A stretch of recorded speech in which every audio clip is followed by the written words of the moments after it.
ಸೂರ್ಯಗ್ರಹಣ ಒಂದು ಅದ್ಭುತ ಆಕಾಶ ಘಟನೆ. ಸೂರ್ಯಗ್ರಹಣವು ಚಂದ್ರನು ಭೂಮಿಯ ಮತ್ತು ಸೂರ್ಯನ ಮಧ್ಯದಲ್ಲಿ ಬಂದು ಸೂರ್ಯನ ಬೆಳಕನ್ನು ಸ್ವಲ್ಪ ಅಥವಾ ಸಂಪೂರ್ಣವಾಗಿ ತಡೆಯುವಾಗ ಸಂಭವಿಸುತ್ತದೆ.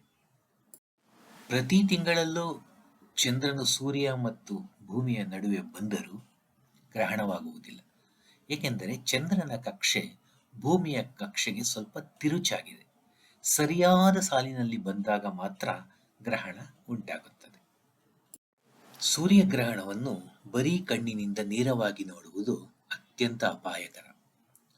ತಜ್ಞರು ಶಿಫಾರಸು ಮಾಡುವ ಸುರಕ್ಷಿತ ಗ್ರಹಣದ ಕಣ್ಣಿನ ಕನ್ನಡಕಗಳು ಅಥವಾ ಪಿನ್ಹೋಲ್ ಪ್ರೊಜೆಕ್ಟರ್ಗಳನ್ನು ಬಳಸಿ ನೋಡುವುದು ಉತ್ತಮ.